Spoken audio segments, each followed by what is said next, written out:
And she holds up a red dress that looked like 3 sizes too small. And I said, that's really sweet of you, but that's not my size. And it's really red. And she said, honey, that is your size. That is your color. Try it on.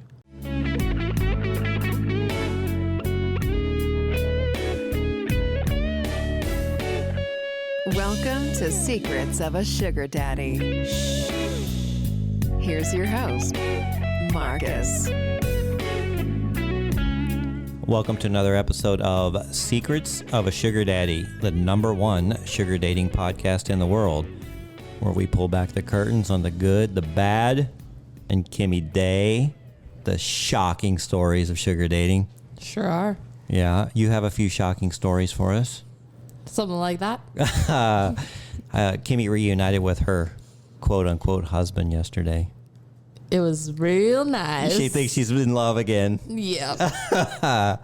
Well, but you know, we're not going to get into that today. It's a little teaser for our next episode because reunited and it feels so good. And hello, Lilly. Welcome to the show. Hello. Lilly has Lily's settled down. She doesn't bring the stories like she used to. No. Well, I have stories. They're just not risque. Yeah. I don't know. They're a little risque. Well, she's about to make a trip to the West Coast with her sugar daddy. We can't call him that though, right? He's my boyfriend. He's your boyfriend now? Mm-hmm. Well, speaking of boyfriends and girlfriends, we're going to talk a lot about that today because we have a guest who flew in from L.A. and we grabbed her right off the plane, put the microphone in front of her. Lily's going to give us a little bit of background on her. Okay, from her bio, Kimmy Seltzer is a confidence therapist, authentic dating strategist, and image expert. She has a wealth of knowledge and experience as a therapist, certified style coach, dating coach, and matchmaker. She has helped people find lasting love and connection, attract success, and build valuable relationships using her unique confidence makeover process. Using an outside-in approach, Kimmy implements targeted style, emotional and social intelligence in people's lives using her signature formula, the Charisma Quotient. This works on body language, first impressions, image, wardrobe, and flirting, and how it impacts attraction. This Los Angeles-based expert travels the country helping people discover confidence, charisma, and connection. And here in Scottsdale, Arizona, and she has her own podcast called the Charisma Quotient and been doing it quite a while, haven't you, Kimmy? Yes, I have. And it's so weird because I started, about 6 years ago, and I just kind of started with just talking in a microphone, and I just kept doing it. And yeah, I went back to try to catch up a little, and I noticed it was like 2017, I think it was the first one I could find. And I'm sad to say, if you listen to the first episode, it sounds like I'm in a toilet because I didn't know anything about the mics. Hey, I totally get it. I had somebody tell me yesterday, I love your podcast. I just started on episode 1, and I just cringed because I'm like, oh, it gets so much better. Listen to those, yeah. But you know who your second guest was? I don't even remember. Mr. Brian Howie. Was he second? I thought he was third. Or maybe third. He was really high up there. Yes. Yeah. Yes. As one of your first He guests. was instrumental in helping me get started, actually. I noticed that. Okay. So you are in Arizona conducting a dating retreat. I am. You know, we all need help with dating because that's what we talk about on here. We just have kind of a different twist to it, a little financial component because maybe I don't have the style and the swag that I need to go out and attract women. So I kind of use a cheat code called wealth and money. Here, I dangle that little carrot. That works. But it only can get you so far, right? Exactly. It can only get you so far. And then you still have to have a personality. You still have to treat them like a lady. You still have to do the dating things. Mm-hmm. So you're the expert. So here I am. Because you've gone through some troubled relationships, I think, like all of us. No, my life is perfect. No, it's not. Yeah, no, that's why it's always funny when I hear people read my bio, it's like this professional bio, but really, honestly, and I tell the story all the time, the real reason why I do what I do is because I've been through it, right? And it was my own adversity that was kind of the gift in disguise that led me to what I do. And that's why I love, and so I'm so passionate about helping people. Well, you've got a great website. It's very informative. Lilly actually took some of the quizzes on Oh, there. you did? Oh, yeah. Yeah. Oh, I love that. I played around with those. We went through there and kind of told her what she needed. Was the quiz accurate for you? There was a few things. Some things were, and some Yeah. things might have been a little off. It's not an exact science, and we all have like characteristics of different people too. Yeah. Yeah. Well, on some of the questions, I could have answered 2 of them, and I could only pick one. So I was like, Yeah. No, did you take the archetype quiz or the I did dating diagnosis? both one? of them. we did both, yeah. And what archetype are you? Oh, goodness. Do you remember? Oh, yeah. It was like you take charge. The chief. The chief. Was it the Yeah, it chief? was a chief something, yeah. Yeah, that sounds right. I got to take that. I really like the 16 personalities test. You know what that one is? Yeah, It's I like know. the ENTP, IN, whatever, right? Yeah, that one's a good one. Taught me a lot about myself. We all just recently took that one because we're all still trying to figure out what the hell we are because we just don't know, right? Right. So we're taking all these tests and comparing them and trying to figure out if they're accurate or not. Well, and the truth is, there's no cookie cutter approach. And that's why I always tell people I'm not a cookie cutter approach coach, because our journeys shape us in different ways and our challenges are also different, and I think that's just me being a therapist and understanding like where people come from.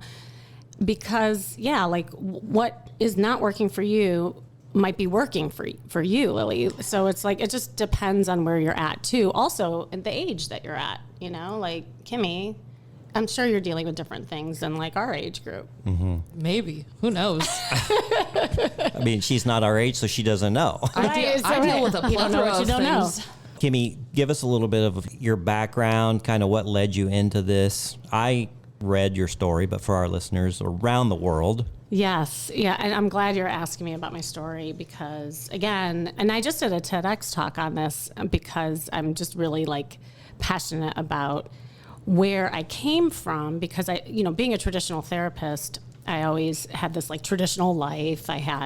I'm from Chicago. I had the picket fence. I had the dog, the kids, and the husband, the 2 kids. I still have the 2 kids, by the way, but you see where the story's going. Right. And so everything I thought I knew in my life, and also what I have been taught, is that you have to work from the inside out. And that's how you can really like grow as a person and attract what you want and all of that jazz.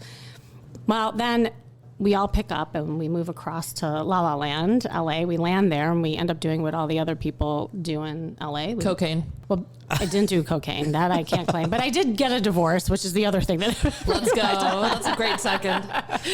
And I like to blame LA, but the truth is we probably would have been there anyway. So you and your husband moved to LA together? Yes, we did. What took you there? Opportunity, and I always wanted to live in California. I had kept going there. My brother lived there, and then we were like, yes, we're going to escape the cold. Yeah, Hate tired it. of those brutal winters. Oh, horrible. And so we took a chance, and it's almost as soon as we landed, that's when the record stopped and my life completely shattered before me. you know? Really? Yeah, it was almost like instant. And I didn't know what I was going to do with my new life. And I'm a therapist. Like, it was like How long were you married? over 10 years. Over 10 years. There was cracks in the relationship. Well, here's the thing. I'm glad you asked that, because if you had asked me back then, I would say, no, like things were fine. But now in hindsight, I'm like, yeah, there were a ton of stuff. When you look back on it. Well, and it takes sometimes an incident to really have things like bubble up to the surface. And I think that's what happened, right? And so we get there and I was faced with it. And my life as I knew it completely shattered, and I didn't know what I was going to do with my new life. And here, like I was saying, here I am a therapist. I know better. What was the incident? Are you comfortable sharing the incident? Oh, no, there wasn't like a incident. It was it was more of just- like a culmination of things and Okay. stress. And, it was just like, It wasn't a straw that broke the camel's back. It was no, just... it was a multiple things, Okay. and I think when you move, especially like you're away from your family, you're away from your support system, we were just left with each other. And I have these 2 small kids. Now, mind you, my kids were 2.5 and 8 months. Oh, wow. So you can imagine, I mean, that was part of the stress. And so I'm like, okay, I know what I need to do to heal myself, to get out of this, but easier said than done, right? And so I did all this work, right? Because everyone's like, you got to do the work. So I did the work. And I went to counseling myself. I had a great support system back home. Like everybody rallied, yet I still couldn't get out of my own way. So one day, and this was the pivotal moment, and this is what kind of flipped the script in how I help people now. I woke up and I looked in the mirror and I was horrified. I'm like, oh my God, what have I become? I'm this like frumpy mom with oversized black clothes. Like my whole closet was black, maybe a splash of beige.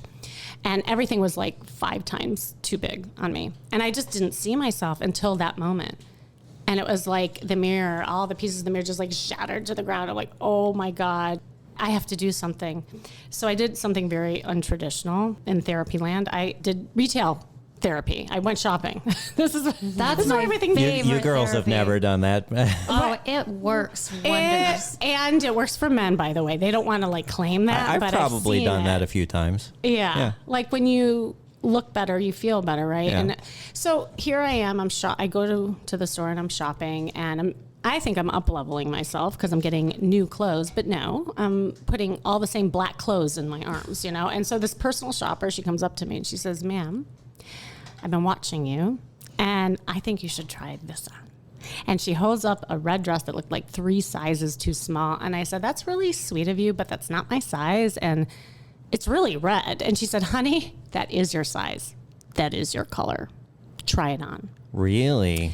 What And a it was- saleswoman. Well, she confidence. was, it was like she hit me over the head with that red dress. And I call it my red dress moment. Like this is really, and now I use that metaphorically for people who have that moment where things change. And as I came to, I'm like, she's right. I need to try that dress on. And so I squeezed into it and I turned around like Cinderella and I looked in the mirror once again. It was like, bam, there I was. A princess. Like I looked literally like a princess in my eyes. And it was like all the pieces of the mirror on the ground just came to in an instant. I'm like, I feel different. And so I bought the dress, even though I didn't really believe it was me. I bought it like as a costume. It's like, okay, I'm going to just go out into the world and I'm going to wear it. I'm going to see what happened. And something really surprising happened. Men started noticing me. Imagine that.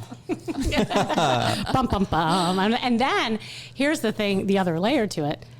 I didn't like it. You didn't like No, men? I didn't like You it. didn't feel comfortable? I didn't feel comfortable. I was scared. I was like, oh my God, you aliens are looking at me. I do not know what to do with you. I didn't know how to flirt. So it was this kind of symbiotic relationship between the outer and the inner that when we talk about confidence, it's both. And I really felt that in that moment. So I decided, wow, I'm going to really like practice this. I'm going to practice going out in my red dress and be comfortable with it. I needed to be comfortable to be seen. It wasn't the men, it was me. And so that was really that moment. And then I started getting comfortable, and then I started getting really comfortable, and I liked it. And so then it just kept going. And I have many, many other stories to tell about flirting and whatnot, because now I teach it. So what had been my challenge is now like my gift and what I like to help people with. But I realized too that the clothes were like a cloak to keep me invisible from men. And so with all those things happening, then my body language started shifting, my first impressions, my charisma, my confidence, and this is where I land today. So I flipped the script. Instead of working from the inside out, I now work from the outside in. Okay. A lot to unpack, right? Yeah. That makes sense to me Wow. because I always feel more confident when I've put some time into my appearance. Well, and this isn't just like airy fairy stuff. Oh, she's just, this LA girl saying image matters. There's scientific proof that when you wear certain clothes, even there's shifts in the brain, and there's a term called enclothed cognition, that when you wear clothes, you actually perform differently.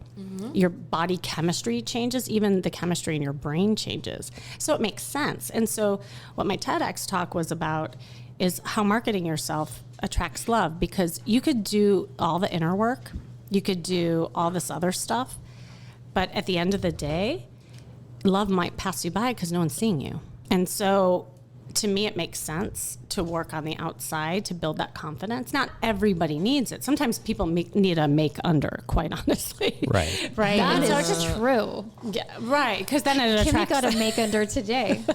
You did? Or was it Well, yesterday?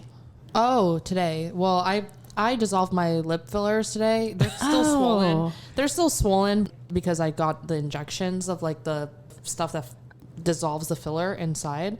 And so it's going to take a little bit, but yeah, my lips were very swollen earlier.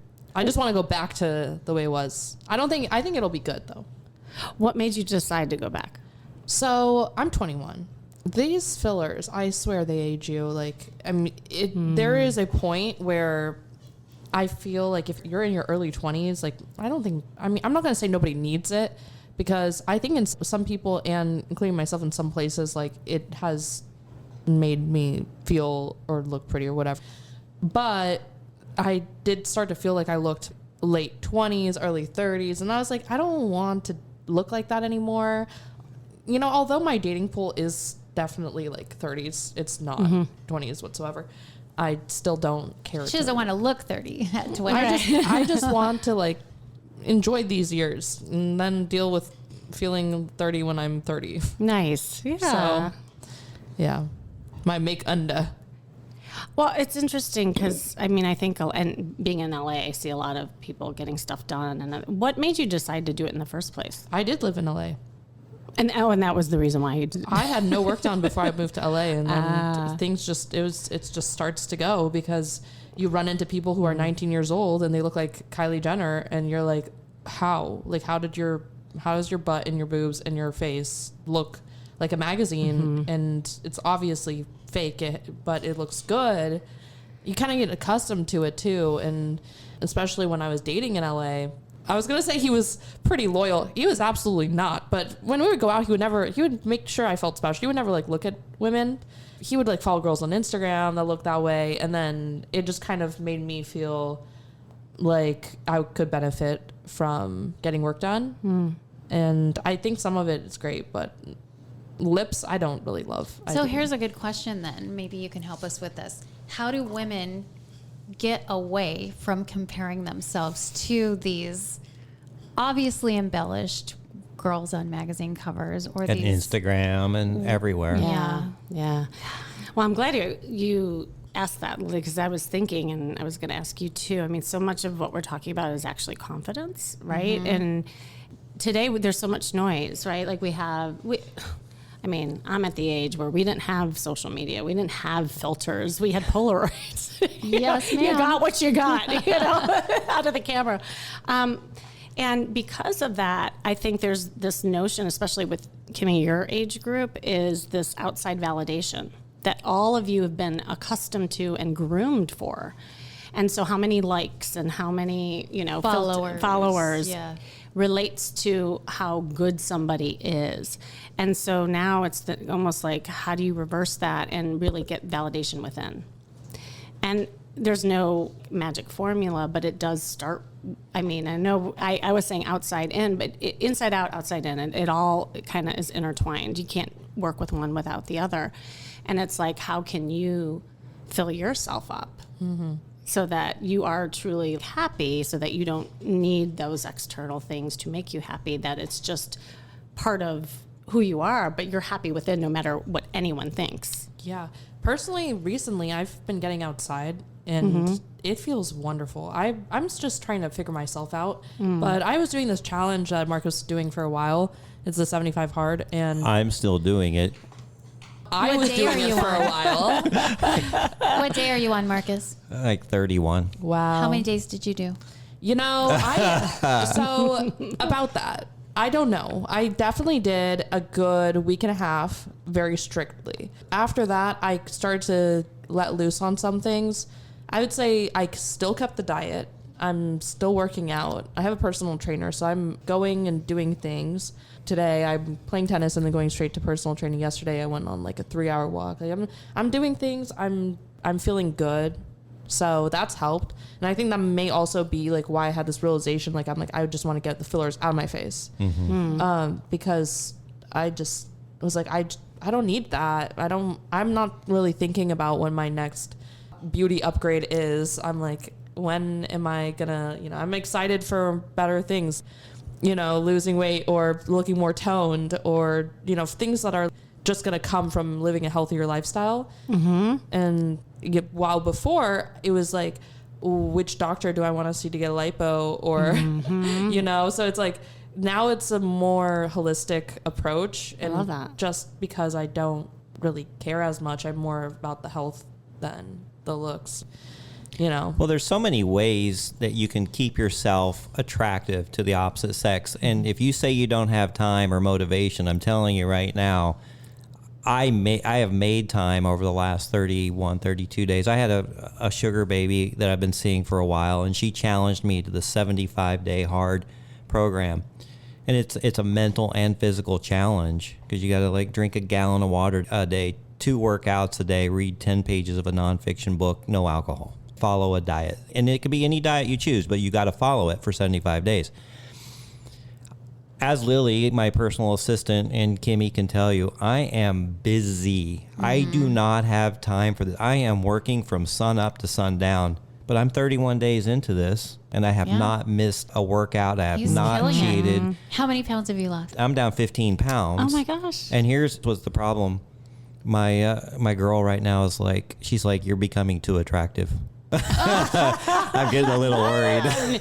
Hashtag new problems. Yeah, I love it. So she's like, I like that little belly of yours, which is almost gone, right?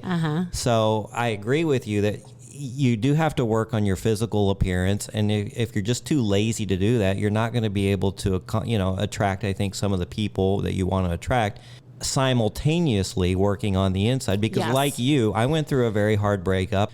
It was a 2.5-year relationship. We never got married. But we talked about it, and I programmed my mind. That's where I was going with this. And then when it ended, it was kind of a shock to my system, and I lost sleep, and I lost weight, and I felt crappy about myself. I didn't know what to do, and I had anxiety. I just didn't have any appetite. It was terrible. But I studied, I did some work. I went to YouTube. There's lots of psychotherapists and relationship therapists there who basically say, look, it's a tough time. Here's what you need to do. You need to work on yourself. So when you come out of this fog, which you will, 100% of the time, you'll come out of it. You need to be a better version of yourself. And that's what happened to me. And that's kind of how this podcast started too. And all of a sudden I found I was much more attractive, much more knowledgeable about life, relationships, and things like that I could go into another relationship and just be a better version of who I was. I love that. So it kind of almost sounds a little bit like your journey too. Absolutely. Well, and it's also a sense of just having fun and like loving your life, and that positivity just radiates outward, and that's what you attract. I mean, I'm not this woo-woo girl at all. However, I do believe what you put out is what you get back. And I see this, with my clients. And really, like you said, it's simultaneous. As you're building your body, as you're building yourself, it's a whole house that you're building. It's not just one thing. There was a woman, I tell this story a lot. She had called me up. This is a profound, just an example of what I see, the transformation. She had not been dating for 25 years. She had been divorced. She was in her 60s, and she was, I don't know what to do. I don't know where to start. I've been just immersing myself in work and taking care of the kids. And I said, I'm so glad you're calling me because there's something in you that wants to change. She's like, I do, but I don't know how. I don't know where. Because that's the rabbit hole, right? The more time that goes on, the harder it becomes to crawl out of it. Oh, gosh, yes. Right? And so she flew to LA. We did a whole intensive where I took her shopping, and we went flirting, and we did a photo shoot and this whole thing. And Where did you go flirting at? Oh, I have places. Do you mind name dropping? Share. I might know because I was a little LA girl for a little bit. So Well, it depends on the age group because I'm going to take somebody who's 30 in a different place than someone who's 60. And I've even taken a woman out in their 80s. Let's go. Oh, yeah. This one lady was 85. I helped her pick up a guy at a bar. So what are your best flirting icebreakers, or what advice, what can a girl say if she sees a hot guy across the bar or the supermarket? What's her best approach? I'm going to answer that in a ways of finishing the story because actually a lot of that stuff happened. And so the thing that was funny is that a lot of what she was attracting in the beginning stages were narcissists. You know, people who were just all about them, and that was her husband. And then but again, I kept telling her, and I tell people this all the time: you cannot change those people; they're going to be the same, but you can change you to get a different result. And so, what are you going to do differently to attract something else? And her problem was she was a people pleaser. She was giving all her power away. That's why she was a narcissist magnet, right? And so I saw this in the very beginning when she sat down and we did our assessment together, because she kept apologizing for everything. Well, what are you apologizing for? She's like, oh, no, I'm sorry. And I'm like, don't apologize for me saying don't apologize. It was funny. But then the first thing we did was go shopping, and we get to the store and she looks at the doors and she bursts into tears. And I said, what's wrong? And she's like, I haven't told you something. I said, yeah, what is it? She's like, I've covered my mirrors in my home, and I haven't looked at myself in like 10 years. So she literally hated what she saw in the mirror. And she's like, I don't think I can do this. I said, well, thank you for telling me. And I'm going to hold your hand, and yes, you can. Now, like as a therapist, maybe I would have sat down and done some cognitive therapy on it. That's not what she needed. She needed to see something different. So we walk in, and I said, I want you to do something for me. I want you to put this hat on, this jacket, and these boots, and then just twirl around and give me 5 seconds. That's all.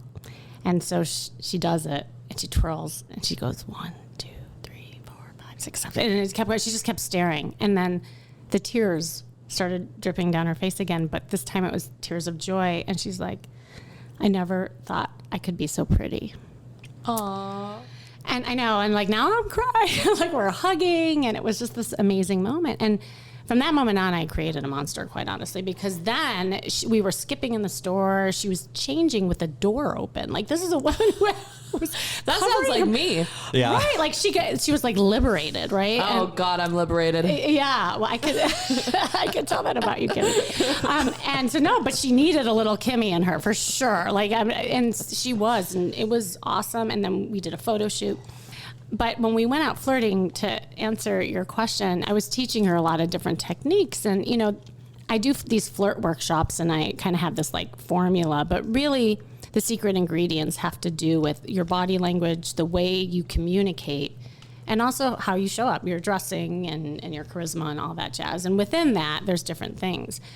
And so I was teaching her that, and then we went back home. We put her pictures up. She started dating up a storm, and she met her guy, and they're still together today. This was like years ago. An amazing success story that started with just trying some clothes on, but it spurred so many other things. So, I mean, and I'm happy to talk about flirting now. That hat and those boots were her red dress. Exactly. It was her red dress moment. Yeah. Well, where did she meet her guy? Online. Okay. Yeah, but we put her pictures that she took doing the professional photos online, and I mean, it was like night and day from when she had tried it before on her own. And I'm sure you have lots of good advice on how to date online, because that's pretty much where it all is now, don't you think?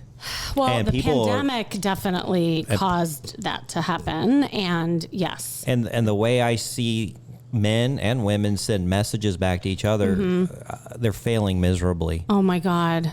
Don't even get me started with that. Terrible. I mean, I go into people's profile, you know, like I slide into people's DMs. I'm looking at the exchange on Bumble, and it's awful. Like it looks like I'm looking at a LinkedIn exchange. I'm like, okay, like what? I am so bored, like even looking at this. I can't imagine how the other person feels. So it's like this Q&A session happening. So yeah, I mean, even if you're not online, I love teaching just the art of flirting in a text exchange. What if there was there's a dating app, but it's exchanges that are videos, so it's way more engaging. So like your first hello would be a video where you're just like, hi, I'm Kimmy, nice to meet you, blah, blah, blah, this is what I'm looking for. And then they respond back that way. Like Snapchat, but dating app. Well, you know, there is Marco Polo app. And you tried that. That's fun. You can kind of like, and actually I put a lot of my clients on Marco Polo just to practice seeing themselves and storytelling and how they have conversations and stuff. So it's funny that you said that, but that would be like a cool component. Yeah, but there's so many people that don't feel comfortable doing the video or even talking to that person until they text back and forth. There's so many people That is in that fair. boat. That is fair. There's So- also, I do respect an introvert. I forget, my type is actually introvert. So when I go on a date with somebody and they're introverted, like, for example, last night, the waitress came by and was like, "Oh, what are you guys celebrating?" And I was like, "Oh, it's his birthday." And he was like, "No, it's not." And like, he was like, he laughed, but he was like, "That's like my worst nightmare, to have them come sing to me."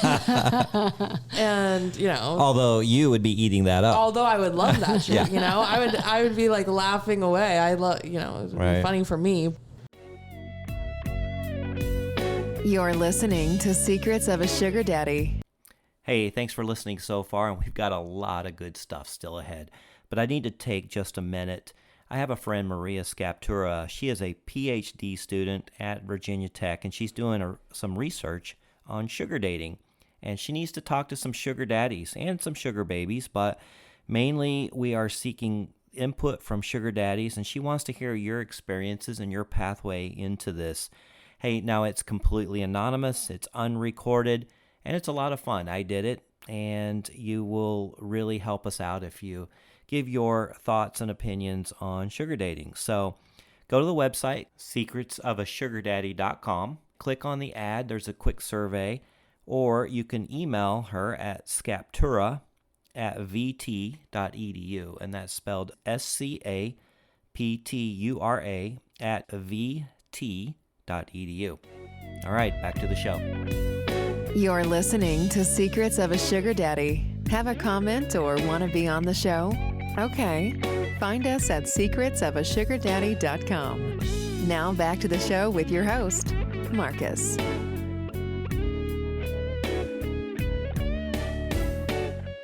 All right, so online dating is huge, and I do want to talk about that because you finally make a connection with somebody. They like your pictures, you like theirs.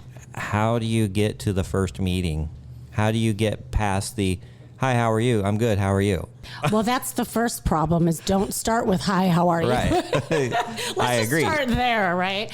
Because one of the things, often what I teach online is the same thing for offline. And like my whole philosophy is building a dating plan, like a business plan. So you're doing both online, you're doing in person, you're doing organic interactions. You're getting the social muscle really exercised. So no matter if you're having a conversation online or off, you're feeling confident, you're flirty, you're fun. And so one of the techniques that I share with people, both even like when you're walking into a bar or somewhere or looking at someone's profile, is observe them. Like, it's so easy to just take a look at someone's profile and get curious about it and then ask them a question so that it really feels like you're being personal. And don't do the prompts. I hate the prompts. They're awful. And it causes these like generalized, kind of conversations that Prompts meaning what? Well, like on some of these apps, they'll give you prefabricated prompts. Like, "Oh, tell me about your 5 favorite da-da-da." Like it's like these cheesy kind of things. Yeah. And for shy people, they just literally copy and paste and do it with a bunch of DMs. But that's not going to have a real authentic conversation. It feels contrived. And it's also like for shy people, it's not building a social muscle that will really help them. And even with the flirting thing and like teaching people how to flirt within the exchange. And avoiding the Q&A is huge. It's just like playing games with each other, having fun. Like the best conversations are the ones that really don't even make any sense. Like they have nothing to do with the person, right? It's like, oh, this person's fun, right? And that's really your goal, is to just have fun. See if you like that person. All right, so help me out. Yes. I am comfortable in some situations, dating situations. There's others that I am terrified. Being online, very comfortable. Texting, I'll talk on the phone, very comfortable. Setting up a meeting, actually walking in a meeting, I'm never nervous. Like, I'm very comfortable. You tell me to go in that bar across the street and there's 4 women sitting there and you say, "Hey, go talk to them." Terrified. Okay, let's talk about that. Like shaking in my boots, terrified. Okay, so what makes you comfortable about doing the online and meetings and all that jazz? Because I know their status. And what about that helps you? I feel like we're looking for the same thing. I'm not being creepy approaching someone and feeling creepy approaching someone because they're there for a reason. I'm there for the same reason. So what I'm hearing is that you feel comfortable because you're gaining some information based on what you think they know. So you don't think, like you're kind of worried about what the other person is thinking. So I'm wondering why when you walk into a bar, is that what goes on in your head? Yeah, I don't know their status. I don't know what their thoughts are of me. I don't know if they think that I'm some creepy old man that they don't want to talk to that's approaching them. And they're like, oh God, this guy's coming over here. And so I'm just assuming I get in my own head. Exactly. So you're getting in your head. And that's why most people don't approach, is because they get in their head because they're worried about what other people think and feel. Mm-hmm. But the reality is it doesn't really matter what other people think or feel. It goes back to the fillers and the social media. And the truth is what you want, not what other people think. Mm-hmm. And so if you want to go into a bar and talk to a pretty woman, you do it. Because at the end of the day, your person is going to respond great. A person who doesn't respond or like rejects you or whatever is going on in your hair, because there's fear, I hear, underneath. Well, here's the thing. I'll go out with Kimmy and Lilly. We'll go out to a place. Some creepy guy will go start talking to him, and then I get to hear their comments after he leaves. And I'm like... but wait a second, but are you creepy? I don't think so. Right. So yeah, you are. I mean, that was not my impression when I first looked at it. I'm like, oh my God, this is the last show that Kimmy Dae will be on, so I'll say goodbye to her. No. I think the solution to all this, from what I'm hearing, and obviously, I gotta be a me monster. So I think that what you gotta do is when you approach somebody, don't come at them as if they are also looking for that. Maybe explore in a way, or ask questions in a very friendly HR manner that is not overwhelming for somebody, and then you can kind of tell by their answers and if they're really feeling it, if they're not, and just be like, it's lovely to have gotten your name and have a great rest of your day. Yeah. So I kind of like what Coach Kimmy says about take the risk, because what's the worst that's going to happen? Yeah. Right? They're going to reject you, and that's okay. That's we hate rejection so bad. What do you hate? Okay, wait, but let's talk about okay. rejection. No, because there's something there about rejection. Yeah. Yeah. I don't like it. Okay, what about it don't you like? And not that anybody really likes rejection, but I just for you. love rejection. I actually do love rejection, See? though. No, but listen to Kimmy. I do love rejection. Yeah. Because shit's just too easy nowadays. I actually don't mind rejection because, whenever I do get rejected, this is, okay, wait. I don't know if I have been rejected first, but I have had people who have not been obsessed with me. I've had people who have been wishy-washy-ish, but I've been really into them, right? And I actually like it because it's they're not so, I don't know, it's a chase. Right. I don't know. I also don't take it personally. I really take it more so maybe you're just not their type, and that's fair because you have I have a type.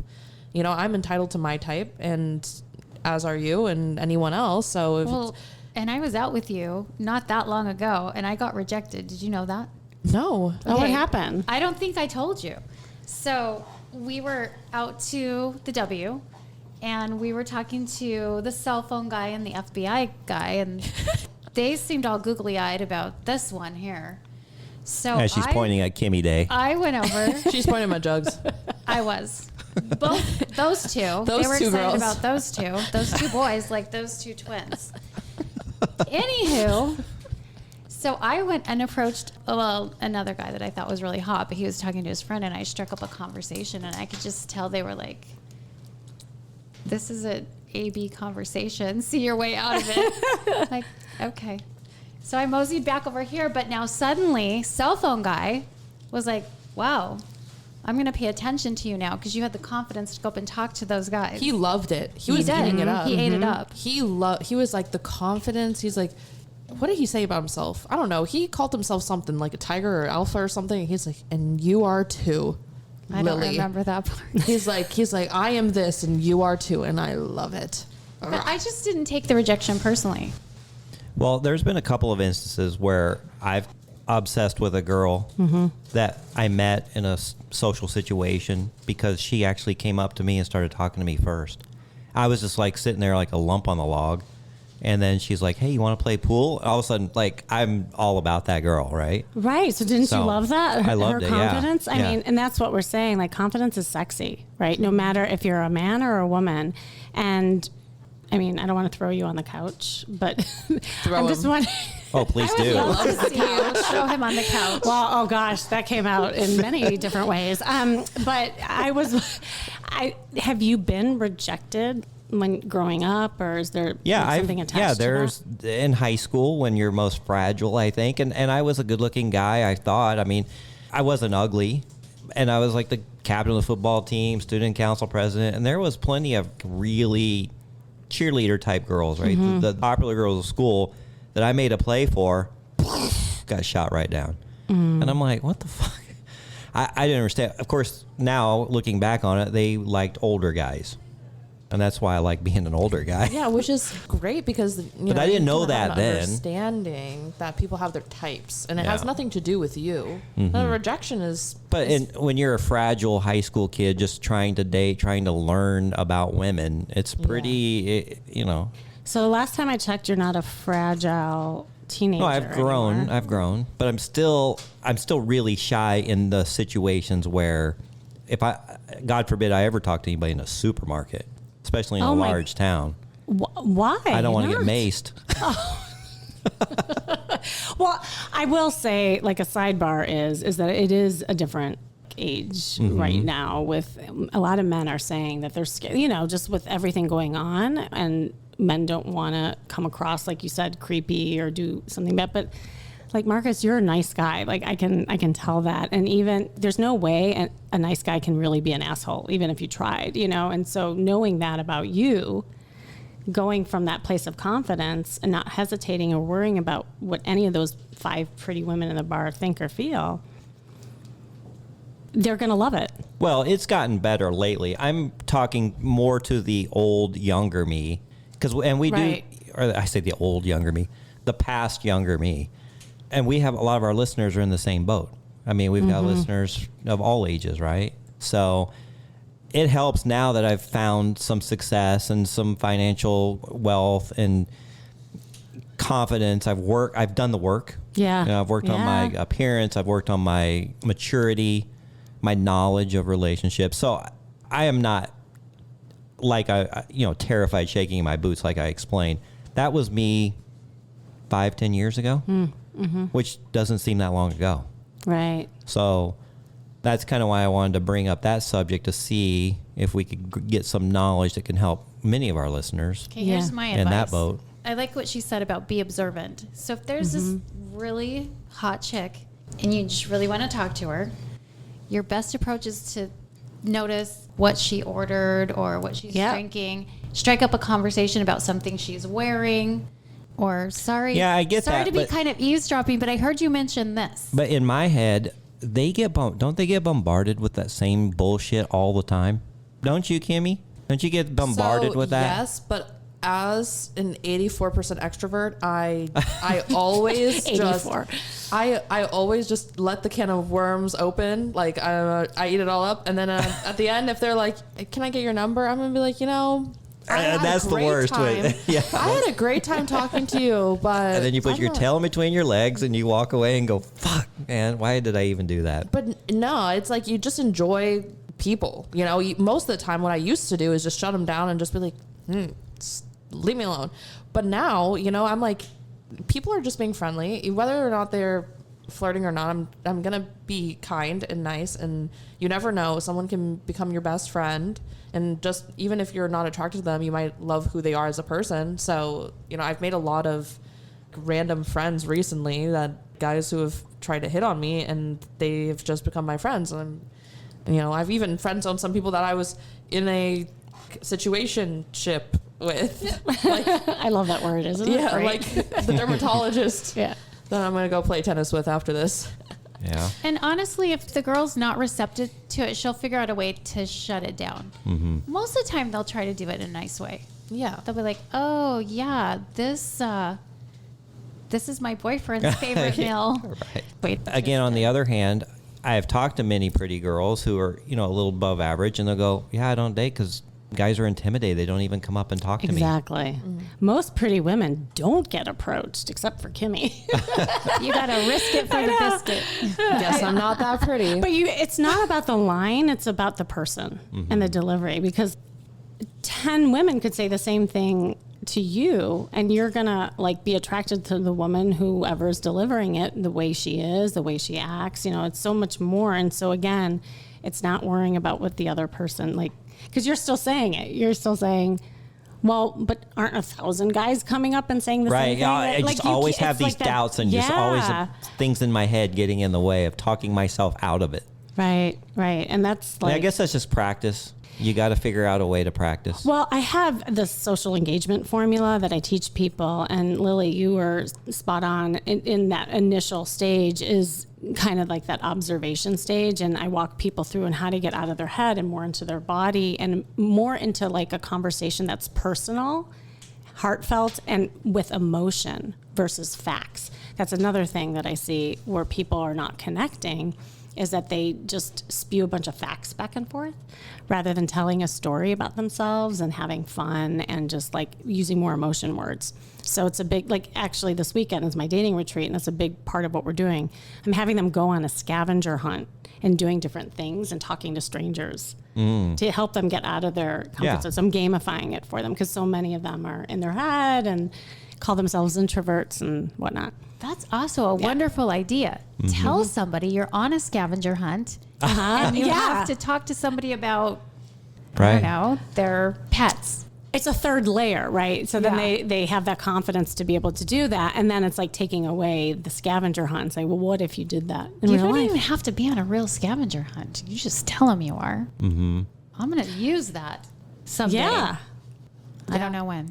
I think that just connecting with people without a desired outcome, just because is so effective, because I have these friends, right, these guy friends, and then every once in a while I'm they're looking cuter today, and I feel more comfortable to even come into a relationship with somebody when I approach it in that manner. And then if it doesn't even happen, it's fine. You still have a great person in your life, so just make connections. No, it's so true. If you look, it's so funny. The definition of flirting, if you look in the dictionary, is to behave as though you're attracted to someone without the serious intention of an outcome. And that's what trips everyone up, right? Mm-hmm. Because everyone's saying, oh, I don't know how, or I don't like that person, or I don't want to bother them. It's all outcome oriented, but flirting's not supposed to be about that. Mm-hmm. It's supposed to be just about the connection and whatnot. It was so funny. There's another, I tell a lot of stories. Is that okay? Yeah. Stories are great. This is what I'm it's kind of meta to what we're talking about. But there was a woman, she very shy, very introverted, worried about what guys thought of her. And she was this beautiful woman. And I think guys were getting intimidated by her, but really she was shy. We walked into a bar and then we were practicing flirting, and she was just so worried about the outcome, everything. And who sits next to us? But this guy who was maybe 20 years her senior. He was overweight and he was married. And she turns to me and she's like, Kimmy, no, don't make me do it. I said, oh, you're doing it. It's on. Yeah. I said, stop getting attached to the outcome. We're here to just practice and connect. You never know what can come out of it. And so she started talking, and he was awesome, actually. He was funny. He was from New Zealand. We were laughing. He actually showed us pictures of just him and his wife and how much he loved her. And now my client's softening, and she's, oh, what a great guy. And in the middle of it, he says, by chance, are either one of you two single? And I said, yeah, my friend is. Why? He said, oh, good. I was hoping you'd say that because I have a friend in town who I actually think would really like you. And I said, well, where is he? Let's exchange numbers and we'll go hang out. And he's like, okay. So by the end of the day, I, again, created a monster. We had all these guys around us at this hotel, and we're flirting and having fun with everyone. And in walks the New Zealand guy with his friend, who was drop dead gorgeous and her age. And they started flirting and having fun, and she ended up dating that guy. No way. Mm-hmm. Beautiful story. That is a great story. I love it. Unfortunately for me, when I hear that and then I see the person, I'm like, you just don't know me well at all, do you? They always set me up with somebody that's like not my type at all. Setups are always like that. I know. That's so true. Hey, my friend, I think you really get along with her. I know. No one ever has anyone really who is like viable match for you. You just never know, though. But you don't know. You don't know. And you don't know who's watching you. That's also happened where like I'll have people just flirting and not caring. And somebody comes up and says, I just love your energy. I was just watching you. Mm-hmm. You just don't know who is around you, too. Mm-hmm. All right. So before we wrap up, tell us a little bit about your dating retreats. What are you guys going to do there, and how's that work? Oh, we're going to have so much fun. So, again, working from the outside in, we are doing makeovers and photo shoots, and we're doing like a bunch of like exercises. I'm an improver, so I make people like do improv games. Love it. It's so much fun. And then I'm having actually a professional dancer come in, and we're going to do salsa dancing. We're going to do ballroom dancing, get them like really comfortable, like touching each other. Then we are doing the scavenger hunt and doing all kinds of like games. And, you know, usually by day 3, we do kind of more the emotional piece. That's where we kind of go inside. And usually there's a lot of breakthroughs that happen. About how many people do you usually work with on a retreat? And well, I've been doing small retreats. Like I didn't want to take more than like 15 people this time because I really like to get personal. And they're in a 6-week class before this on Zoom. And so we've been meeting every Tuesday and working on different skills. One was like online dating, one was body language, one was like getting over fears, you know, that kind of thing. And now we get to meet in person and do these things. Do you have an equal amount of men and women? Almost. And like the last iteration I did all women. So it just depends on the retreat. But I also do a lot of virtual coaching. I do one-on-ones. I have all kinds of Have you ever had any of your retreat clients fall in love? Well, actually, the last one I did, there were people who dated. Yes. And that's cool. Yeah. I think one person is still dating. Wow. Yeah, and what I did last time is I just brought in bachelors because it was just women, and then they were just practicing. And that's the other thing. Like when you say it's not matchmaking, it's just about like interacting and practicing. It takes kind of the stress out of it, and people are just more themselves. Mm-hmm. I love it. That sounds fun. Should we go? We should. Well, Bring your fiance. I kind of have a boyfriend, so that would be weird. You guys will get closer. Well, you guys could come and create some energy. It's all energy too. That's the thing. It's like I like to just create a party wherever we go. Oh, well, Kimmy and I are bringing the party. Ladies, come. Well, we're going to San Diego, and oh my goodness. No, Marcus, what about you? You should come. What about me? Yeah. I'm playing golf all weekend. Oh, see, look at he's getting in his head whatever. already. Yeah, come on. Oh, I've got the big member tournament. This is a big one. Oh, it's a big one. Okay. Next time. At the club. And these girls are actually going to my Christmas party where there's going to be lots of When is it? single wealthy men there. Are there? Yeah, so. Why is this the first I'm hearing about a Christmas party? And why I've have I not told been you. Can I invited? come? Yeah. Oh, at the club. Yeah, at the club. Oh, okay, yes. Oh, yes. We do shit. remember. I thought you meant you were throwing one at your gotta- new pool. I gotta No. get a red dress. We're gonna go. Oh, that's all right. We're gonna go So men many. shopping. Well, Kimmy, we really appreciate you stopping in, and go ahead and tell us where they can find you again. Yeah, you can go to my site, kimmyseltzer.com. And by the way, if you want to take that quiz, you just go to kimmyseltzer.com/quiz, and it'll get you to one of the quizzes. You could also find me on my podcast, Charisma Quotient, and all my social handles are at Kimmy Seltzer. And that's seltzer like White Like Claw the water, or whatever, right? SELTZER. And I spell Kimmy, KIMMY, just like you, Kimmy. Love it. There you go. Mm-hmm. Well, we'd love to hear your crazy dating stories, questions, or comments at our website at secretsofasugardaddy.com. And follow us on Instagram and all social media at Secrets of a Sugar Daddy. All right. Thank you, Kimmy Dae, Lilly, Kimmy Seltzer. We'll talk to you soon. Bye-bye. Thanks for joining us. If you'd like to connect or even be on the show, we'd love to hear from you at secretsofasugardaddy.com.